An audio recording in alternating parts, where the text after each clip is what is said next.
Welcome to Our Daily Chews, your go-to podcast for all things nutrition. I'm Lynn Clayton, a registered dietitian, nutritionist, and your host. I help you sort fact from fiction with a research-based and common-sense approach to nutrition science. Today, I want to look at a trend that seems to have taken over the diet world. It's being touted by social media influencers and credentialed health professionals alike as the best diet solution to fix our problems. I'm referring to the ketogenic diet, or as most of us know it, the keto diet. This diet takes the low-carb craze to a whole new level. With recommendations to adhere to a very low-carbohydrate diet, it promises to make your body a fat-burning machine, promote weight loss, and improve or cure diabetes. But is this all hype? The sound of sizzling bacon. One of the many foods that keto enthusiasts enjoy without guilt. But what exactly is the keto diet? How does it work and who stands to benefit the most from it? Well, let's break it down. The keto diet is a high-fat, moderate protein, and very low carbohydrate diet designed to shift your body's metabolism away from burning carbohydrates and towards fat instead. Think of it as a metabolic makeover. Normally, our bodies rely on glucose from carbs for energy, but on a keto diet, carbs are drastically reduced. Typically, carbs are limited to about 5 to 10% of your daily calorie intake, which translates to roughly 20 to 50 grams per day, which is about the amount found in 3 slices of bread, 1 cup of rice, or 2 medium bananas. The goal is to get your body into a state called ketosis, where it burns fat for fuel instead of carbs. People on a keto diet rely heavily on nuts, seeds, meat, fish, poultry, non-starchy vegetables like greens and cruciferous vegetables, and fats like olive oil, butter, or coconut oil to fill their plates. They must carefully choose higher carb foods like fruit, dairy, starches, and starchy vegetables in small quantities to avoid going over their daily carb allotment. About 70 to 90% of their calories come from fat. So how does the keto diet work? Well, when you cut carbs to this extent, your body enters a metabolic state called nutritional ketosis, not to be confused with ketoacidosis that can occur with diabetes. But imagine your body as a hybrid car that can run on 2 types of fuel, gasoline and electricity. In our case, those fuels are carbohydrates and fats. Normally, our bodies prefer to run on carbs because they're easy to burn and provide quick energy. But what if we decided to switch the fuel source and run primarily on fats? That's essentially what the ketogenic or keto diet does. Here's a simple analogy. Picture a wood-burning stove, your body, that typically burns newspaper or carbohydrates for a quick, hot fire.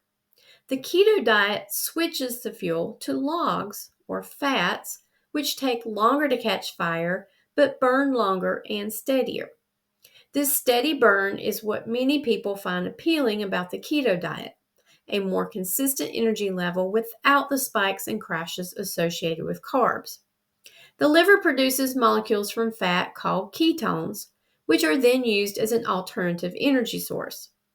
Carbohydrates must be eliminated or restricted in order for your body to start burning fat. A prolonged keto diet, fasting, or vigorous exercise can deplete glycogen, which is fat stored in the muscles, which will prompt the body to switch and find an alternative fuel source. Metabolically speaking, fasting causes a drop in glucose, also known as blood sugar, which initiates the body's response to restore a normal glucose level. Insulin levels drop during fasting or extreme carb restriction, which activates gluconeogenesis. Gluco meaning glucose, neo meaning new, and genesis to produce. So it's new glucose production or glucose production from non-carb sources. Insulin is a potent inhibitor of gluconeogenesis, and carbs cause a rise in insulin, so carbs must be avoided either by fasting or restricting carbs, such as with the keto diet. So, who benefits from going keto? Well, the ketogenic diet has been around for over 100 years. It was originally developed in the early 1920s as a treatment for epilepsy. Prior to 1921, fasting was used to control seizures, and it was found to be highly effective, especially in the pediatric population. But one can only fast for so long before the body needs nourishment. The ketogenic diet was proposed as an alternative to fasting and was found to be effective and a little better tolerated than prolonged fasting. But once seizure medications came on the market, fasting and the ketogenic diet fell out of favor. But it is still used today for those who do not respond to seizure medications. Beyond epilepsy, the keto diet has found a place in managing several other conditions. Research suggests that it can be beneficial for people with certain conditions. The keto diet can be a game changer for people with epilepsy, particularly those with medication resistant epilepsy. And in people with type 2 diabetes, it may help stabilize blood sugar levels. By reducing carb intake, people with diabetes can manage their blood sugar levels more effectively by reducing insulin production. And for those looking to lose weight, especially if metabolic issues are present, the keto diet can be effective, at least in the short term. Studies suggest that low carb diets can help reduce appetite and increase weight loss quicker than low fat diets. Some people also find that their cravings for sweets and snacks decrease on a keto diet, making it easier to stick to compared to fasting. And people with certain neurological conditions may benefit. There's emerging research on using the keto diet for conditions like Alzheimer's and Parkinson's. And in endurance athletes, some athletes find that the steady energy supply from a keto diet can enhance performance in long duration activities. Now, before you run to your kitchen and toss out all your bread and pasta, let's talk about some important cautions. The keto diet isn't for everyone, and it does come with some potential side effects and risk. One is nutrient deficiencies. By cutting out major food groups, you might miss out on essential nutrients. Think of carbs as your ticket to fiber, vitamins, and minerals from fruits, veggies, and whole grains. And there is such a thing as the keto flu.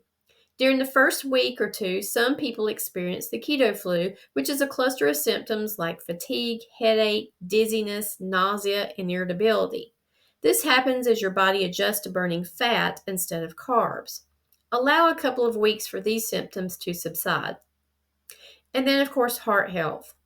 Since the diet is high in fats, it's crucial to focus on healthy fats like avocados, nuts, and olive oil rather than bacon and butter.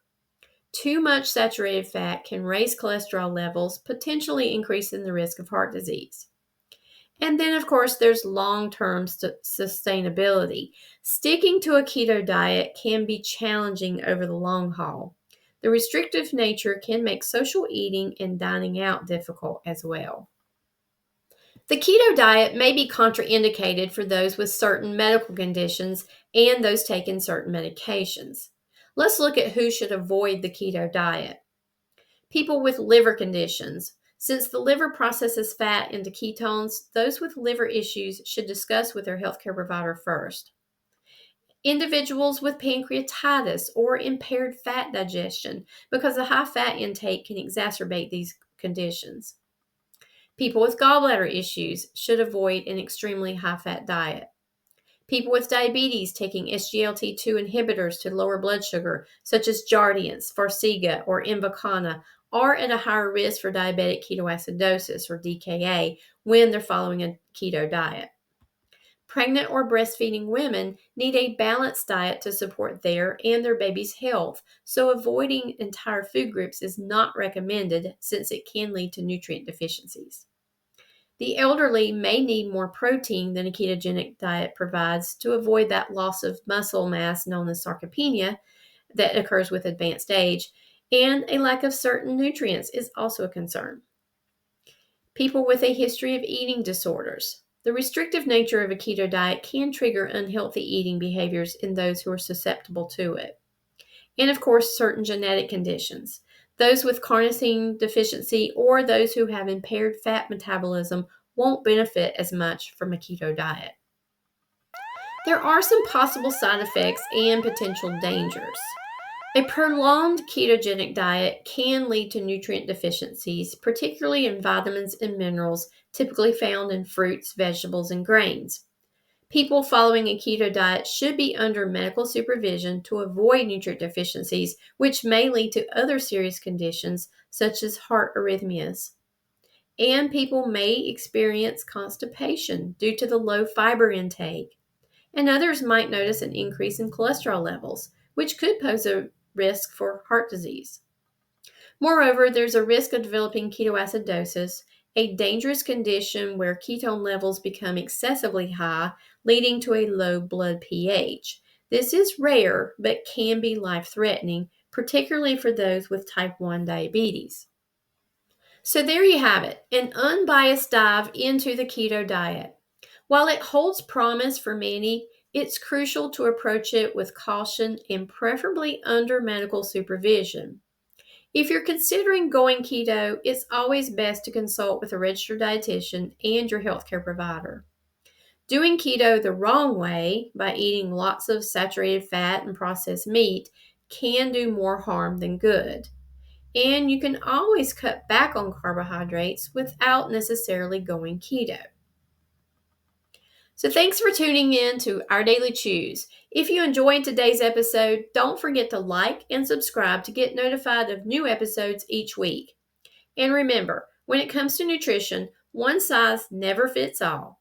When changing your diet, it's best to be curious, be informed, and most importantly, be healthy. This podcast is sponsored by Clayton Nutrition, a private medical nutrition therapy practice offering telehealth services for those needing nutrition therapy to prevent, treat, or manage chronic health issues. Whether it's diabetes, cardiovascular concerns, food allergies, digestive issues, or weight management, we focus on good nutrition for better health. Check out my resources, blog articles, and one-to-one nutrition services at claytonnutrition.com.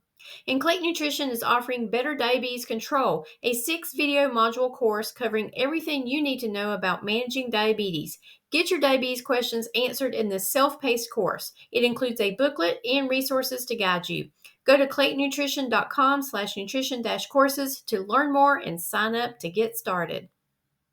Clayton Nutrition also offers an online course called A Better Way to Better Health. This 8-module video course is packed with resources to help you along your weight loss journey. Check it out at claytonnutrition.com/nutrition-courses for more information and to sign up. This podcast is for educational purposes only and is not intended to replace the advice of your healthcare professional. I recommend you seek help from a trained professional who can work with you in your specific situation.